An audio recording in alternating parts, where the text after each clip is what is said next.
होती है, सारा वर्टिकल स्पेस वेस्ट हो जाता है। हमने ये पेपर के कर्टन्स लगवाए हुए थे एक्चुअली।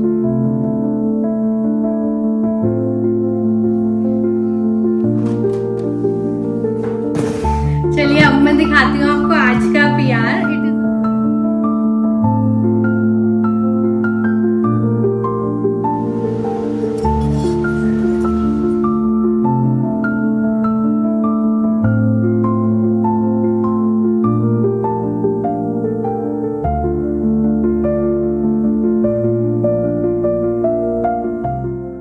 हेलो एवरीवन, नमस्ते, welcome to flavoured with love by Priyanka.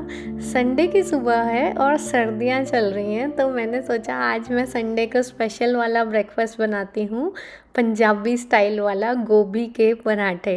मैंने ना बहुत सारे लोगों से सुना है कि उनसे गोभी के पराठे फट जाते हैं, और इनफैक्ट मेरी कुछ फ्रेंड्स भी हैं जो कई बार मुझसे पूछती हैं कि व्हाट इज़ द ट्रिक। तो चलिए आज मैं आपके साथ ना सारे ट्रिक्स शेयर करती हूँ कि एक अच्छा गोभी का पराठा कैसे बनाना है।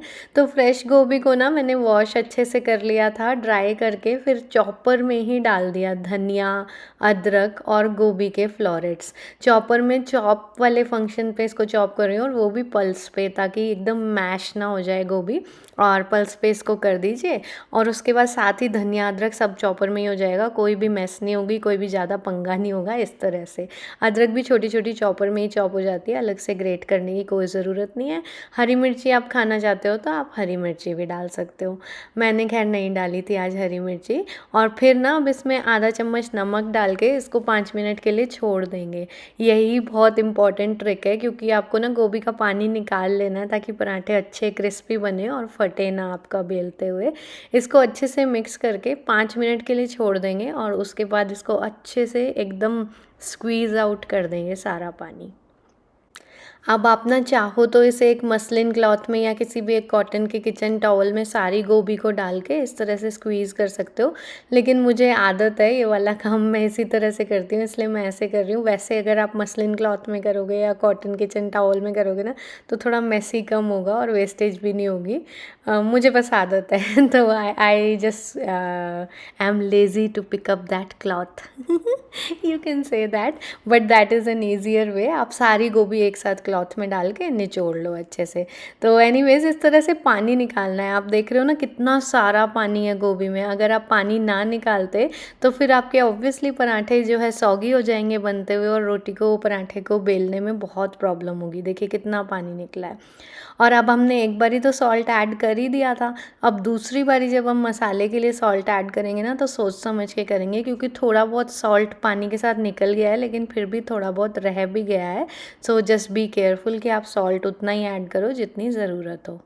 अब ये बिल्कुल ड्राई सा पराठे का मिक्सचर एकदम बढ़िया सा हमारे पास रेडी है। अब आप चाहो तो जो मर्जी पराठे में मसाले डालो, लेकिन मैं बिल्कुल ना सिंपल चीज़ें बनाना पसंद करती हूँ। मुझे ऐसा लगता है इससे जो सब्जियों का ओरिजिनल टेस्ट है ना, वो उभर के आता है। तो गोभी में अपना ही एक स्वाद होता है, इसलिए मैं सिर्फ रेड चिली पाउडर और नमक डाल के बना रही हूँ। आप चाहो तो धनिया डालो, चाहो तो अमचूर डालो, जो मर्जी करे डालो, लेकिन मैं ट्रस्ट मी, अगर ऐसे बना के देखोगे ना तो भी बहुत स्वाद आएगा। ये मैंने सीखा है अपनी भाभी से। मेरी भाभी बहुत अच्छे पराठे बनाती हैं, पतले भी होते हैं एकदम। तो इस तरह से ना रोटी को बेल लेना है, पूरा बेल लेना है, कम नहीं बेलना, पूरा बेल लिया है मैंने। और एजेस को पतला रखा है और सेंटर को कोशिश की है थोड़ा सा मोटा। उसके बाद अच्छे से स्टफिंग रखी है ना, पंजाबी पराठों में ना खूब सारी स्टफिंग होती है, सब तरफ स्टफिंग होनी चाहिए। और उसके बाद इसको मैं हल्के हाथ से ना ऐसे प्रेस कर रही हूँ, ताकि इसके अंदर जो भी फंसी हुई एयर है ना वो जेंटली निकल जाए। अगर एयर बबल्स बीच में रह जाएंगे तो वो पराठा आपका इस तरह से बेलते हुए फटने लग जाएगा। एक ट्रिक बहुत इंपॉर्टेंट है, ये बहुत लोग इग्नोर कर देते हैं। एयर बबल्स नहीं रहने चाहिए, ठीक है। एयर बबल्स निकल जाएंगे तो अपने आप ही बेलने में आसानी होगी। उसके बाद बहुत ज़्यादा आटा भी डस्ट नहीं करना है, लेकिन बेलन को ना एकदम पूरे प्रेशर के साथ नहीं चलाना है, हल्के हाथ से आपको बेलना है। देखो कितना अच्छा और पतला पतला पराठा बन रहा है ना, और चारों तरफ इसमें स्टफिंग है ऑलरेडी नज़र आ रही है ना। इस तरह से आप बनाओगे ना कभी पराठे नहीं फटेंगे आपके। आप ज़रूर ट्राई करना और मुझे बताना कि गोभी पराठे आपको कैसे लगते हैं। मुझे तो विंटर में ना एक one of the favourite breakfast है गोभी का पराठा।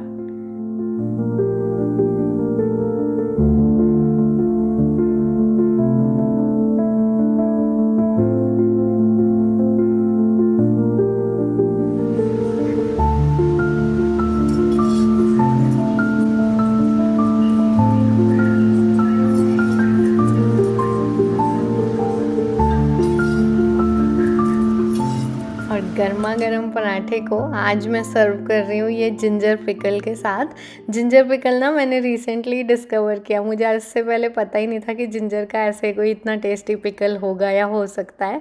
थोड़े दिन पहले एक फ्रेंड ने मुझे खिलाया था और फिर मैं भी इंडियन स्टोर से लेके आई। बहुत टेस्टी पिकल है भाई, ये आप ज़रूर ट्राई करना, बहुत अच्छा लगा मुझे। तो जिंजर पिकल और गर्मा गर्म पराठे पे जब तक मेल्ट होता हुआ मक्खन ना हो तो बात ही क्या है। विंटर वाला मज़ेदार ब्रेकफास्ट एकदम बन के रेडी है और आज इसको हम सब एंजॉय करने वाले हैं हमारे फैमिली फेवरेट अशोका के साथ। इतने ऑब्सेस्ड है ना पूरी फैमिली की आज हमने सुबह भी लगा लिया 2-4 एपिसोड्स देखने के लिए। वी कांट वेट कि कब अशोक राजा बनेगा और हम उसे जल्दी से देखना चाहते हैं बस।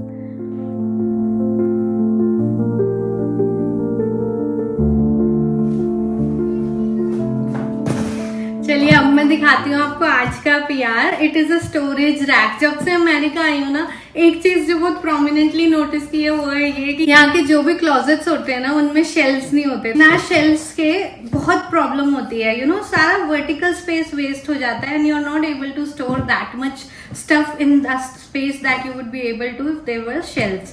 So in keeping that in mind, I got this storage rack especially for this cupboard which is just besides our pantry. Actually American homes mein they give a specific cupboard near the foyer area for shoes and coats and stuff, but because हम यहाँ छोटे घर में move हुए हैं and there is not much storage here except all of these kitchen cabinets, so I did not waste this whole storage unit for shoes purpose. I wanted to use it for regular house purpose, maybe extra kitchen stuff or something else.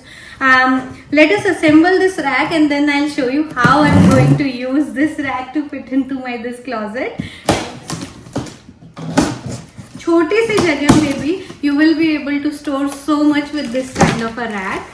I will assemble and side by side I will tell you why I chose this particular model and what are the specific benefits of this one. So here comes the mighty small space storage solution 5-tier rack which is made up of metal by the brand Rayby. Rayby has so many good storage solutions on their Amazon page. They also have some furniture items. You can check their page on the Amazon website.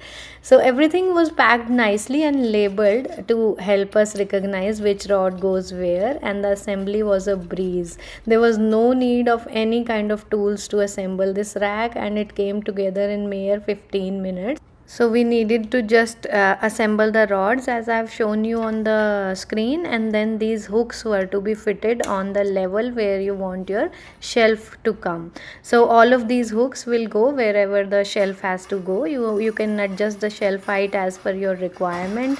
You can change the shelf height later on also. Just you need to unclip these hooks and put them together again wherever you want the shelf to be, and it was that easy. Literally in 10 to 15 minutes the rack came together, and the load bearing capacity of each of these shelf racks is 100 pounds. That's really good, you know. It can help you store any kind of stuff that you want, and these liners were a great feature add on. These are anti-skid liners which can prevent drippings, as well as these are easy to clean. Another feature that I love about this rack are these side blockers. None of the racks that are available in market had this feature. These side blockers are really helpful when you are storing small things on these racks. So it can prevent the falls from the side of the shelf, right? So it is really helpful, and all the shelves have these side blockers in this particular unit, and it also comes with 5 hanger hooks to store extra thing, to hang extra things. This is amazing. It meets all my storage requirements for this particular closet. आप इसका link check करिए Amazon पे जाके. It is available at a $10 coupon on Amazon right now. I'm leaving the link in the description. Now let's tackle the situation in this closet of mine. तो यहाँ पर ये छोटी सी storage unit है pantry के एकदम side में. अब मैं इसके अंदर ना रैंडम सा स्टफ़ स्टोर करती हूँ, जैसे अपना एक्सरसाइज का सामान है, एक कूलर जार है है या आयरन टेबल है या आयरन इटसेल्फ है, ऐसी चीज़ें स्टोर करती हूँ मैं इसमें ना रैंडम सी। अब मैं यहाँ पर एक साइड में स्टोरेज रैक डाल दूँगी और ये बहुत ही छोटे से स्टैंडर्ड साइज़ की क्लोजेट है और उसमें ये रैक साइड में आ गया इस तरह से। And can you imagine how I have maximise the space with this rack. एक छोटा सा रैक अंदर आ गया, क्लोजेट को कोई फ़र्क नहीं पड़ा, साइड में ओपन स्पेस भी बहुत सारा मिल गया मुझे। और यहाँ पर 5 टियर स्टोरेज बन गई, 5 की जगह एक्चुअली 7 टियर ही बन गई, बिकॉज मैं नीचे का ये फ्लोर स्पेस भी वेस्ट नहीं करने वाली हूँ। इस घर में हमारे पास एक अलग से कोई एक्सरसाइज रूम तो है नहीं, तो मैं एक्सरसाइज यहाँ नीचे के फ्लोर पे ही करना प्रेफर करती हूँ। इसीलिए मैंने यहाँ पर ही सारे वेट्स और ये योगा ब्लॉक्स वगैरह स्टोर कर दिए हैं। योगा मैट मैं साइड में खड़ा कर दूँगी। नेक्स्ट शेल्फ में मैं रख रही हूँ ये वाटर बॉटल्स का क्रेट जो कॉस्को से आता है और काफ़ी टाइम चलता है हमारा। We use this kind of water for on the go and all.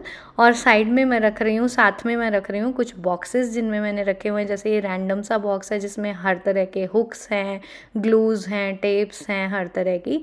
दूसरा बॉक्स है उसमें हर तरह का गिफ्ट पैकिंग मटेरियल है। और साथ में मैं यहाँ पर कुछ ऐसे पैकेजेस रख रही हूँ जिनकी अनबॉक्सिंग मुझे अभी करनी है। और ऊपर वाले शेल्फ को मैं यूज़ करने वाली हूँ किचन के कुछ ऐसे बर्तनों के लिए जो मैं रेयरली यूज़ करती हूँ, जो काफ़ी बड़े हैं, ओनली व्हेन गेस्ट कम। तो इनको मैं यहाँ रख दूँगी ताकि किचन एकदम भरा भरा ना दिखे and I have some space in the kitchen. इसलिए इसको ऊपर वाले शेल्फ को मैं इस तरह से यूज़ कर दूँगी। ये बड़ा वाला प्रेशर कुकर भी मैं यहीं डाल रही हूँ। और इस बास्केट में है सारी जूसर की एसेसरीज़, वो सब मैंने बास्केट में करके नीटली स्टोर कर दी। सो कैन यू इमेजिन कितना सारा सामान मैंने इस रैक में रख दिया और अभी भी स्पेस बचा है। इस रैक में भी स्पेस बचा है और इस क्लोजेट में भी स्पेस बचा है। वरना इस क्लोजेट में मैं कुछ भी नहीं रख पा रही थी, because you know only floor पे जितना भी रखोगे वो एक के ऊपर एक पहाड़ बना के सामान रखे जा रही थी मैं। Now it looks very neat and everything is very much accessible and still I have a lot of space. I love this rack and this closet is sorted for me now.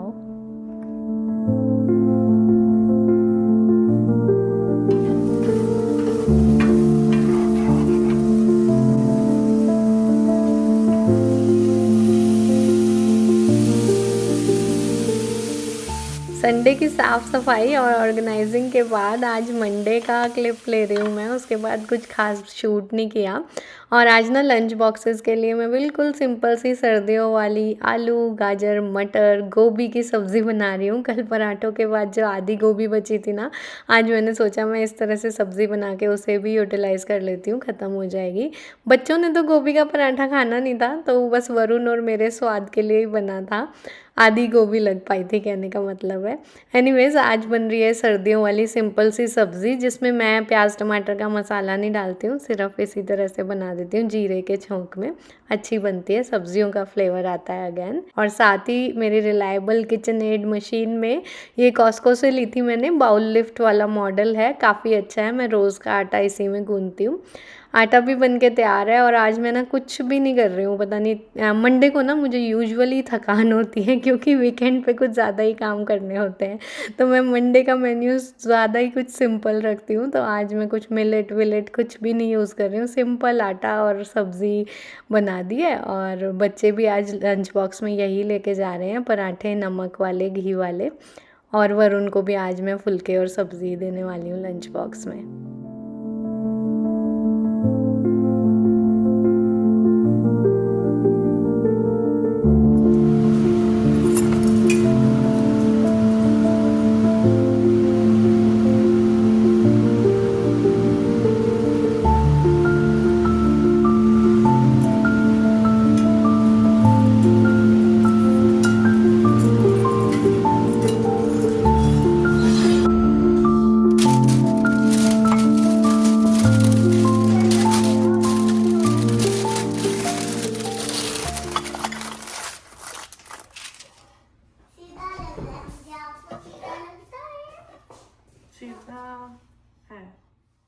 बच्चों को भी साथ में lunch box में मैंने उनके favourite fruits दिए हैं। बड़ी बेटी को रास्पबेरीज़ पसंद हैं और छोटी बेटी को ब्लूबेरीज़ और स्ट्रॉबेरीज़। और साथ ही ड्राइड फिग रख रही हूँ एक एक। ड्राइड फिग हमेशा की तरह मैं बोलने वाली हूँ कि हम सबकी बहुत फेवरेट है और काफ़ी हेल्दी एक अच्छा स्नैक होता है। और साथ में बड़ी बेटी आजकल खा रही है ये स्वीट पोटैटो वाले चिप्स। ये कॉस्को में मिल जाते हैं, काफ़ी अच्छे चिप्स हैं। मैंने पहले भी आपके साथ कई बार इसका ब्रांड नेम भी शेयर किया, वो मुझे अभी तो याद नहीं आ रहा, बट ये एवोकाडो ऑयल में फ्राइड हैं तो हेल्दी ऑप्शन है। और छोटी बेटी लेके जा रही है ये प्रेट्ज़ल चिप्स, आजकल उसके ये बहुत फेवरेट हो रखे हैं। तो एनीवेज़ इस तरह से लंच सबका पैक हुआ है। वरुण के लिए साथ में मैं दही और कुछ फ्रूट्स भी रखने वाली हूँ। आज का सिंपल सा सादा सा लंच मैंने पैक किया और इसके बाद मुझे जाना होता है बच्चों को ड्रॉप करने। तो सुबह का टाइम इसी तरह से भागते हुए ही निकलता है। मैं लगभग 6 सवा 6 या मैक्सिमम 6:30 तक किचन में आ जाती हूँ और लगभग 7:45 तक मुझे निकलना होता है दोनों ही बच्चों को ड्रॉप करने के लिए। दोनों बच्चों का ना स्कूल अलग अलग है लेकिन पास पास है, तो मैं दोनों को एक ही राउंड में ड्रॉप करके आ जाती हूँ और एक ही राउंड में पिकअप भी कर लाती हूँ दोपहर को।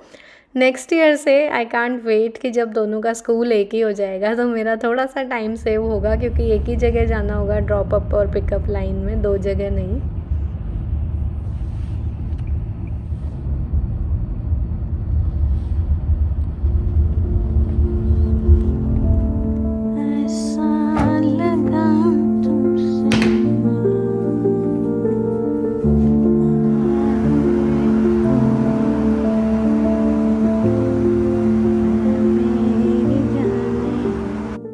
नए घर के बैकयार्ड यानी बैक साइड पैटियो से इतना सुंदर सनराइज़ दिखता है ना रोज़। सुबह सुबह 6:40 के आसपास ही सूर्य की आव्या आनी शुरू हो जाती है और हम सबको बहुत पॉजिटिव फीलिंग आती है, क्योंकि पूरे घर के अंदर ये आ जाती है पूरा। यहाँ पे ना हमने we chose this kind of a big slider gate, जिससे बहुत सारी रोशनी अंदर आती है, तो बहुत अच्छा लगता है। और अभी तक तो पर्दे भी नहीं लगे हैं, आपको पता ही है।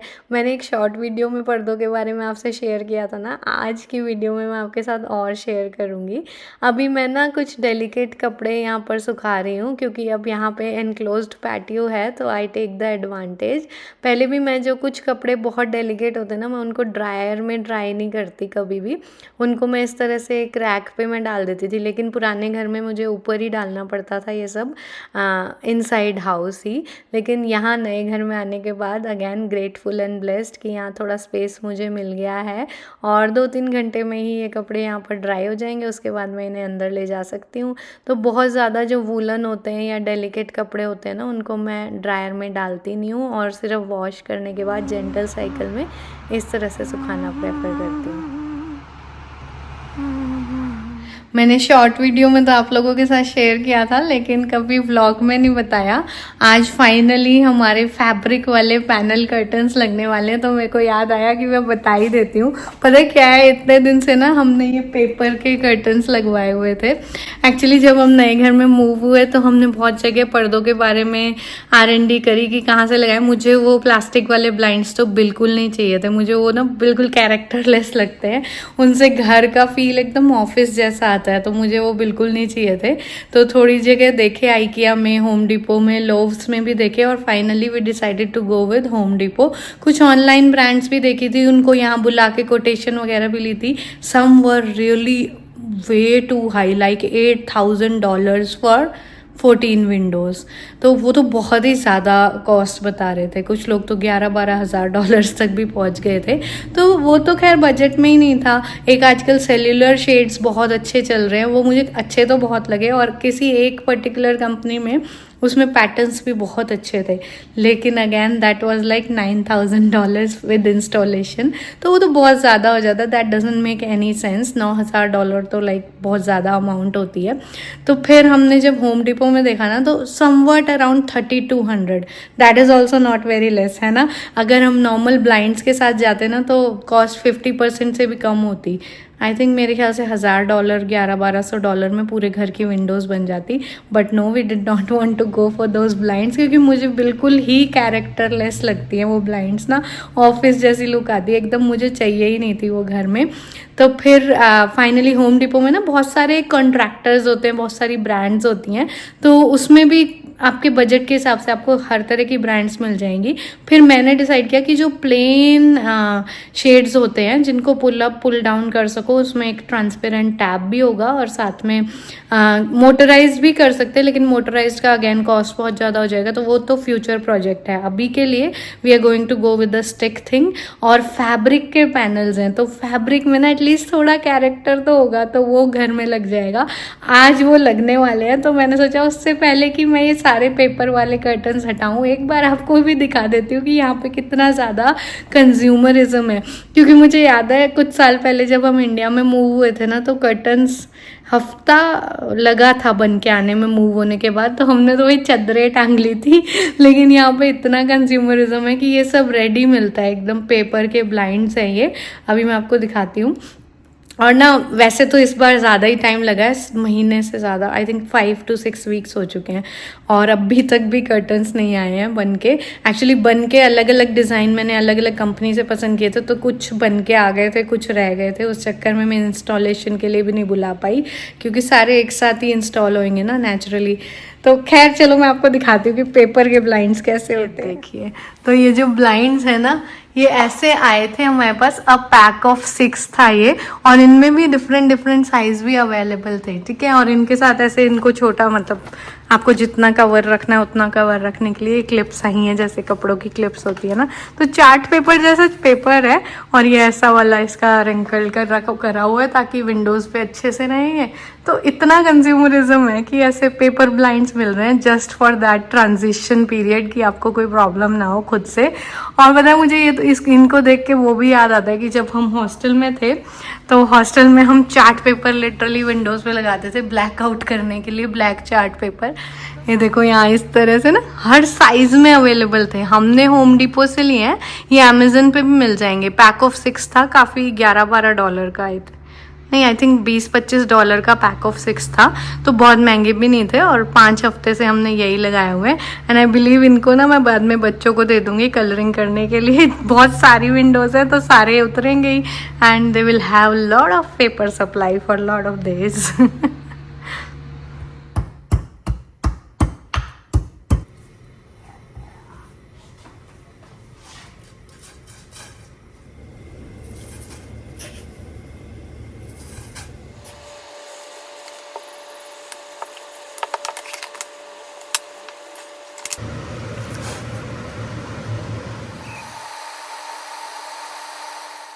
And that was a little TASMR for you.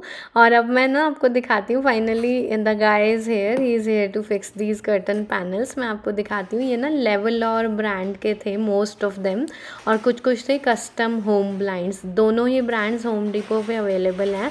आप होम डिपो स्टोर्स में जाके ना उनके सैम्पल्स भी चेक कर सकते हो, किस स्टाइल में आपको ब्लाइंड्स चाहिए। वो सारे एग्जाम्पल्स और सैम्पल्स आपको वहाँ मिल जाएंगे।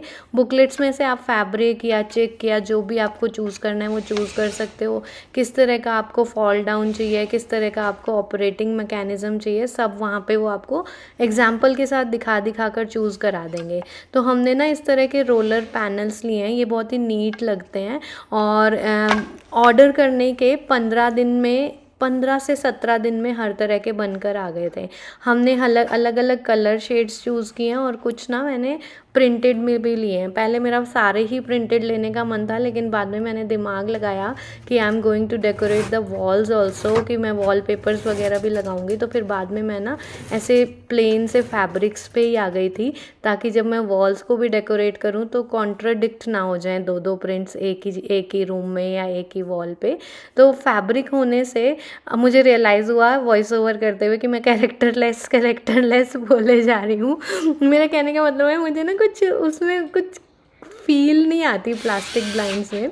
फैब्रिक होने से एटलीस्ट कोई तो फील आएगी ना, रूम में वार्मथ की भी फील आएगी, और थोड़ा अच्छा सा फीलिंग आएगी कि हाँ office type. I don't know how to explain, but I think you are getting my point.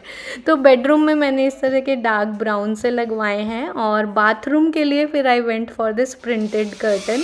ये मुझे बहुत प्रिंटेड वाला फेवरेट था मेरा। पहले मैं नीचे के रूम में भी इस तरह के ही लगवाने वाली थी, लेकिन बाद में मैंने जब दिमाग लगाया कि जब मैं फाइनल कर लूँगी वॉल डेकोर या वॉल पेपर्स, तो शायद कॉन्ट्राडिक्टरी ना हो जाए, और सब कुछ मैं धीरे धीरे स्टेप बाय स्टेप ही करने वाली हूँ, इसलिए मैंने फिर बाद में फैब्रिक प्लेन चूज़ किए थे। But for bathroom I went for this beautiful pattern, और मुझे बहुत ही सुंदर लगा ये वाला पैटर्न तो। और इनफैक्ट सारे ही कर्टन्स मुझे काफ़ी अच्छे लग रहे हैं। नीचे के फ्लोर पे मैंने सारे न्यूट्रल शेड्स लिए हैं, और इसके साथ हर तरह का डेकोर बाद में आई थिंक मैच हो ही जाएगा। मैं धीरे धीरे करके अगले 6 महीनों में, 1 साल में एक एक वॉल करके पूरे घर का डेकोर करने वाली हूँ। और बेडरूम में भी मैंने इस तरह का थीम सोचा है कि थोड़ी वार्मथ फील हो, इसलिए ऐसे डार्क ब्राउन लिए, वहाँ पे धूप काफ़ी अच्छी आती है इसलिए। और फाइनली मैं हैप्पी हूँ कि अमेरिका में भी मुझे इस तरह के कर्टन्स मिल गए, एंड आई एम हैप्पी कि ठीक है, मुझे प्लास्टिक ब्लाइंड्स के साथ तो नहीं रहना पड़ेगा अब। और इनको ना क्लीन करना भी बहुत मुश्किल नहीं होगा, आई थिंक लिंट रोलर से इजीली क्लीन हो जाएंगे ये, मुझे ऐसा लगता है। बाकी I have no experience with these. और बाद में इनको चाहो तो आप मोटराइज भी करा सकते हो, इनके पीछे मोटर लग जाती है, तो that is the option also available. For now we are going to operate them with the stick that we have got. चलिए इसी के साथ आज का वीडियो मैं यहीं तक रख रही हूँ। आई होप आपको अच्छा लगा होगा। Do let me know in the comments, and thank you so much for watching. Bye bye.